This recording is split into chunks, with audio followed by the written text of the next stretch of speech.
partir le soir et de me dire oui, bah, ma journée a servi à quelque chose en fait. Bonjour Juliette, Enchanté. Mathieu, enchanté. je vous invite à vous asseoir. Prête? Ça y est, c'est bon. J'ai l'habitude de commencer les cafés par la même question. Qu'est-ce que vous vouliez faire quand vous étiez enfant?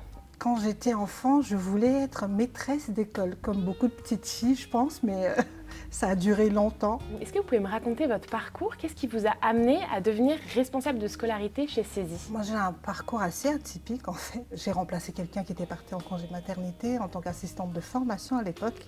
Et il y a eu une opportunité. Après, je suis restée parce que le poste n'a pas cessé d'évoluer, en fait. C'est un vrai aboutissement.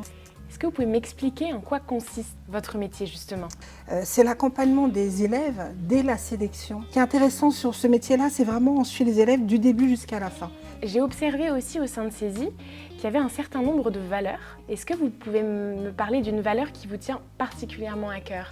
Donner la chance finalement à tout le monde, quelle que soit son origine sociale, à intégrer l'enseignement supérieur. Et c'est ça qui m'a beaucoup plu depuis le début et qui a fait que je sois restée là. Je suis et je reste séduite par cette philosophie. La belle récompense, c'est quand on les voit partir avec le diplôme au bout et qu'on sait que voilà, on les envoie sur le marché, ils vont se construire, ils vont y arriver. Quelle est votre plus belle histoire avec un de vos collègues ou avec un élève? Moi, il y a une histoire qui m'a vraiment marquée jusqu'à maintenant. Quand je suis arrivée à Cesi, dans la promotion que je suivais à l'époque, on avait une apprentie qui avait le cancer en fait. Elle se savait condamnée, c'était une élève brillante. C'était vraiment une histoire formidable parce que toute la promotion s'est construite autour d'elle. Elle n'a pas fini ses 3 années de formation, mais elle a laissé vraiment une leçon de vie, un courage incroyable pour tout le monde, mais surtout par rapport aux élèves. Et c'est une histoire qui m'a marquée.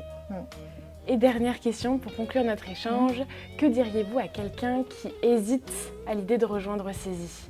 Il faut vraiment aimer l'imprévu et puis aimer travailler en équipe.